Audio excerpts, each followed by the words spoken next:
Hi ஃபோக்ஸ், இன்னைக்கு நம்ம fat பாய் ஸ்டுடியோவில் ரெட்ரோ படத்தோட ரிவ்யூ பார்க்கலாம்.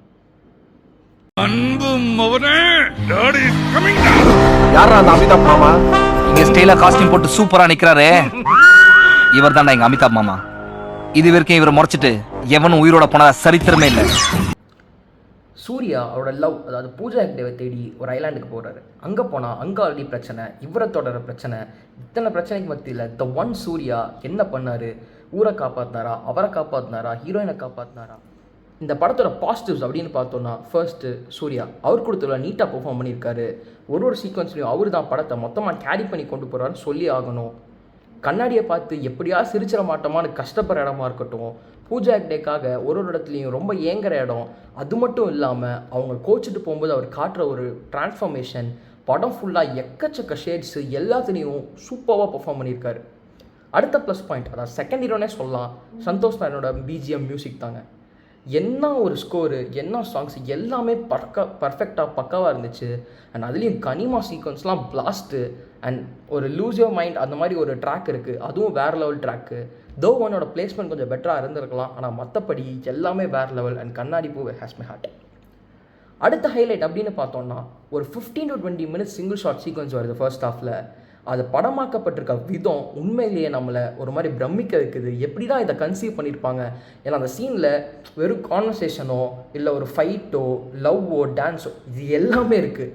ஒரு டான்ஸு, ஒரு எமோஷனு, ட்ராமா, ஃபைட்டுன்னு ஒரு மாஸ் பண்ணிட்டார் அந்த 1.5 நிமிஷம். That totally belongs to Karthik Subbaraj and his vision. And இந்த படத்தோட செட்டப்பாக இருக்கட்டும், மேக்கிங்காக இருக்கட்டும், ஒரு டோனாகவே இந்த படம் அப்படியே பிரம்மாண்டமாக ஒரு கிராண்ட் செட்டப்பில் தான் இருக்குது. இந்த படத்தோட ஃபர்ஸ்ட் ஹாஃப் பொறுத்த வரைக்கும் சூப்பராக இருந்துச்சு. எந்த இடத்துலையுமே போர் அடிக்கலை. அடுத்தடுத்து வர ஈவெண்ட்ஸு, கேரக்டர்ஸ், எஸ்டாப்ளிஷ்மெண்ட்ஸ்னு எங்கேயுமே நம்மளை போர் அடிக்க வைக்காமல் சூப்பராக எடுத்துகிட்டு போயிருந்தார் கார்த்திக் சுப்புராஜ். இது ஸ்க்ரீன் பிளேவும் நல்லா உட்காந்துச்சு. அண்ட் ஒரு புது வேர்ல்டுக்குள்ளே கூப்பிட்டு போகிற மாதிரி ஒரு ஃபீல் வந்துச்சு. அங்கே வர கேரக்டர்ஸு, வர த்ரெட்ஸுன்னு ஒன்று நம்மளால் மெயின் கேரக்டர்ஸ் கூட கனெக்ட் பண்ணிக்க முடியுது. அண்ட் பூஜா ஹெக்டேவோட சூப்பரான பெர்ஃபார்மன்ஸ் இதுக்கு ஒரு காரணம். ஜோஜோ சூர்யாவும் பேசிக்கிற சீன்ஸ், அவங்களுக்குள்ளே இருக்க கான்வர்சேஷன்ஸ், அந்த ஒரு கேரக்டர் டைனமிக்ஸு, சூர்யாவோட கேரக்டர் ஒரு இடத்துல எப்படி மாறுறாரு, அது மட்டும் இல்லாமல் செகண்ட் ஹாஃபில் பர்டிகுலராக சூர்யாவுக்கும் ஜோஜோவுக்கும் ஒரு சீன் இருக்கும், அதெல்லாம் உண்மையிலேயே பிளாஸ்ட். அதில் சூர்யா மாஸ் பண்ணியிருப்பார், ஒரு ஃபன்னி ஜோன்லேயே இறங்கி அடிச்சிருப்பாருன்னு சொல்லி ஆகணும். ஆன் தி அதர் சைட், இந்த படத்தோட செகண்ட் ஹாஃபை ஒரு விதமாக பார்க்கலாம். ஏன்னா XX ரெட்ரோ அப்படின்னு எடுத்துட்டோம்னா 2 படத்துலையுமே இன்ட்ரோல் ஒரு மாதிரி பீக்கில் போய் முடிஞ்சதுக்கப்புறம் அங்கே XXல ஒரு காட்டுவாசி மக்கள், அவங்களுக்கு நடக்கிற அப்ரெஷன், அவங்க ஃபேஸ் பண்ணுற கஷ்டம், அதை சுற்றி இருக்க பாலிட்டிக்ஸ், அண்ட் கிளைமேக்ஸில் எப்படி ஒரு ஹீரோ உருவாகி அந்த இடத்த காப்பாற்றுறாருங்கிற மாதிரி ஒரு கான்செப்ட் இருக்கும். மீன்வைல் இந்த படத்தில் ஒரு அந்தமான் மாதிரி ஒரு ஐலாண்டில் இருக்க மக்கள் அப்ரெஸ்டு, அவங்களுக்குன்னு அவங்க சொசைட்டியை காப்பாற்றுற வர ஒருத்தனை நம்பி இருக்கிற மக்கள், அங்கே பூட்டி இருக்க கோயில்னு ஒரு மாதிரி மிஸ்ட்ரியாக கொண்டு போய் கிளைமேக்ஸில் த ஒன் அப்படிங்கிற ஒரு கான்செப்டை தான் முடிக்க ட்ரை பண்ணுறாங்க. இது ஒரு எக்ஸ்டென்ட் வரைக்கும் என்ன தான் ஒர்க் ஆனாலும் கடைசி 15 to 20 minutes ஒரு மாதிரி லெட் டவுனாக தான் இருந்துச்சு. அதை நான் அடுத்த கட்டில் சொல்கிறேன். செகண்ட் ஹாஃபில் தான் இந்த கல்ட்டு, வாரு, தம்மம், த ஒன் இந்த மாதிரி எபிசோட்ஸ்லாம் வருது. அதில் பர்டிகுலராக அவங்க தம்மம் எபிசோடில் சொல்ல வர விஷயங்கள் சூப்பராக ஃபர்ஸ்ட் சீன் கூட இருக்க கனெக்டில் இருந்தாலுமே, அந்த தம்மம் எபிசோடை இன்னுமே கொஞ்சம் முன்னாடி ரிவீல் பண்ணி இல்லை வேறு மாதிரி பேக்கேஜ் பண்ணியிருந்தாங்கன்னா சூப்பராக இருந்திருக்கும். ஏன்னா அந்த தம்மம் எபிசோடு கொஞ்சம் ரஷ் பண்ண மாதிரி இருந்துச்சு. ஆனால் நீங்கள் டோட்டலாக பார்த்தீங்கன்னா அந்த தம்மம் எபிசோடு தான் இந்த படத்தையே கேரி பண்ணுதுன்னு சொல்லி ஆகணும். அண்ட் எடிட்டர் உண்மையிலே அந்த எபிசோடை நல்லா கட் பண்ணியிருந்தார். பட் ஸ்பெசிஃபிக்லி அதை ரிவீல் பண்ணப்பட்ட இடம் எனக்கு பெருசாக ஒர்க் அவுட் ஆகலை. ஸோ அந்த தம்மம் முடிஞ்சோடனே அதுக்கு அடுத்த எபிசோடு வந்து டோட்டலாக கடைசியாக அந்த த ஒன் அப்படிங்கிற எபிசோட முடிக்குது.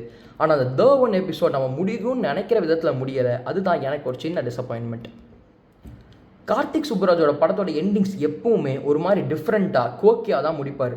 பீஸாவோட எண்டிங்காக இருக்கட்டும், பேட்டையில் வர சின்ன ட்விஸ்ட்டாக இருக்கட்டும், ஜிகர்தண்டாவில் வர கிளைமேக்ஸாக இருக்கட்டும், அண்ட் அந்த ஒரு லாஸ்ட் பர்டிகுலர்ஸ் அந்த செட் பீஸை சூப்பராக ஆர்கெஸ்ட்ரேட் பண்ணுவார். ஈவன் மகானில் வர கிளைமேக்ஸில் கூட ஒரு சின்ன ஸ்பின் ஆஃப் மாதிரி கொடுத்து கிளைமேக்ஸ் ஒரு இடத்துல கொண்டு போய் முடிப்பார். ஆனால் இந்த படத்தோட கிளைமேக்ஸ் பொறுத்த வரைக்கும் எனக்கு ரொம்பவே டிசப்பாயின்மெண்ட்டாக இருந்துச்சு. ஏன்னா கார்த்திக் சுப்புராஜோட செட் பீஸ் நம்ம எல்லாத்துக்குமே தெரியும் எவ்வளோ ஃபென்டாஸ்டிக்காக இருக்கும்னு. ஈவன் ஜிகர்தண்டா XXல கூட அந்த ஒரு ஹீரோ மக்களுக்காக எப்படி ஒரு தியாகம் பண்ணுறான், அண்ட் அவன் எப்படி ஒரு ரெவல்யூஷனை கொண்டு வரான் அப்படிங்கிறத சீனில் காட்டியிருந்தாங்க. வேற இந்த ரெட்ரோவில் வில்லன் டைலாக்ஸில் மட்டும்தான் அந்த ரெவல்யூஷன் இருக்கே தவிர மக்கள் இடத்துலையோ சீன்லேயோ அது தெரியல. ஏன்னா அதுக்கு காரணம் இந்த படத்தில் இதுதான் நீங்கள் மெயின் கான்ஃப்ளிக்டாக பேச போகிறீங்கன்னு தெரிஞ்சிச்சுன்னா ஃபர்ஸ்ட்லேருந்தே அதுக்கான ஒரு ஃபோர் ஷேடோவிங் இருந்திருக்கணும். இந்த ஆக்சுவலாக பார்த்தீங்கன்னா ஜோஜு ஜார்ஜ் அண்ட் பிரகாஷ் ராஜ் இந்த தங்கம் கோல்ட்ஃபிஷ் அந்த கான்செப்டே நல்ல த்ரெட் இருந்தது சூர்யாவுக்கும் சரி பூஜாக்கிட்டுக்கும் சரி. அதையே ஒரு பிளாட்டை ஓப்பன் பண்ணி ஆனால் இந்த மெயின் பிளாட்டான மக்கள் தம்மம் அண்ட் சூர்யா அவர் தான் த ஒன் அப்படிங்கிற கான்செப்டை லேட்டாக ரிவீல் பண்ணி எதில் கான்சன்ட்ரேட் பண்ணுறதுல சின்ன குழப்பம் வந்தனால தான் இந்த படத்தோட கிளைமேக்ஸ் ஒரு மாதிரி குழப்பி அடிச்சிட்டாங்க. இன்னொன்று அந்த கிளைமேக்ஸ் எடுக்கப்பட்ட விதம் எனக்கு சுத்தமாக ஒர்க் அவுட் ஆகலை. ரொம்ப ட்ராமேட்டிக்காக பெர்ஃபார்ம் பண்ணுற கேரக்டர்ஸ் சுத்தமாக கார்த்திக் சுப்ராஜ் வேலை இல்லாத ஒரு கிளைமேக்ஸாக தான் இருந்துச்சு. அண்ட் ஆல்சோ அந்த ஆர்கெஸ்ட்ரேட் பண்ணப்பட்ட விதம் அப்படிங்கிறது ரொம்பவே சுமார். அந்த படத்தோட அந்த கிளைமேக்ஸோட ஸ்டேஜிங் வாஸ் வெரி ஆவரேஜ். மக்கள் சிரிக்கிறாங்க, அப்போ எனக்கு ஒரே ஞாபகம் தான் வந்துச்சு, உங்கள் சிரிப்பு சூர்யா மாதிரி இருக்கும் அப்படிங்கிற டெம்ப்ளேட்டை நம்மளால் கண்டிப்பாக மறக்க முடியல. என்ன பண்ணுறது? மொத்தத்தில் இந்த படத்தை நானே எபிசோடாக பிரித்து சொல்லணுன்னா சூப்பரான ஃபர்ஸ்ட் ஹாஃப், டீசெண்டான second half and very very சுமாரான ஒரு கிளைமேக்ஸ். என்னதான் இந்த படத்தில் ப்ராமிசிங்கான விஷயம் நிறையா இருந்தாலுமே அந்த கடைசி கோட்டை தாண்ட தான் கொஞ்சம் கஷ்டப்படுறாங்க. மற்றபடி இந்த படம் இஸ் அ டீசென்ட் வாட்ச். இந்த படத்துக்கு என்னோட ரேட்டிங்ஸ் 7/10 அண்ட் இந்த படத்தில் எக்கச்சக்க வைலன்ஸ் இருக்கனால strictly not for kids. But இருந்தாலும் ஸ்ட்ரிக்ட்லி இந்த இனிமேல் FDFஸ்க்கெலாம் இந்த கிட்ஸை கூட்டின்னு வராதிங்க. ஏன்னா முன்னாடி ஒரு பையன் உட்காந்து சம்மந்தமே இல்லாமல் சூர்யா பேசுறதுக்கெலாம் காமெடி அடிச்சிட்டு இருக்கான், கவுண்டர் அடிச்சிட்டு இருக்கான். அந்த பையனுக்கு மொத்தமே ஒரு 6th தான் படிப்பான். ஆனால் ஒரு கட்டத்துக்கு மேலே அது இரிட்டேட் தான் ஆச்சு. என்ன பண்ணுறது? மறந்துட்டேன், இதை சொல்லாமல் நான் எப்படி இந்த ரிவ்யூ எடுத்து போகிறது? ஹீரோயின்ஸில் அப்படி ஐட்டம் சாங் இருக்கக்கூடாது. இந்த மாதிரி பெரிய ஹீரோஸ் படத்தில் நடிக்கும்போது கொஞ்சம் ரொம்ப ரெஸ்பெக்ட்ஃபுல்லாக அவங்கள காட்டணும். சம்மந்தமே இல்லாமல் ஐட்டம் சாங் இருக்கக்கூடாது. அப்போது சந்தான டெப்லெட் அந்த SBI பின்னாடி பாசங்கிற வசம் சொன்ன மாதிரி அப்போது என்னத்துக்கு இந்த படத்தில் லவ் டீடாக்ஸ் சாங்? அந்த பாட்டு வர இடத்துக்கு சம்மந்தமே இருக்காது, அதில் சூர்யா வாய்ஸ் சம்மந்தமே இருக்காது, ஸ்ரேயா சம்மந்தமே இருக்காது. மொத்தத்தில் அந்த பாட்டுக்கும் இதுக்கும் சம்மந்தமே இல்லை. அண்ட் ஜோதிகாவுக்கும் இந்த படத்துக்குமே சம்மந்தம் இல்லாதனால தான் அவுட்புட் கொஞ்சம் பெட்டராக இருக்குது. ஸோ பெட்டர், இனிமேல் நீங்கள் ஸ்டேஜ்லேயும் பேசாதீங்க, படத்தை இன்டர்ஃபியர் ஆகாதீங்க. நன்றி, வணக்கம். மன்னிப்பு இல்லாமலே மன்னி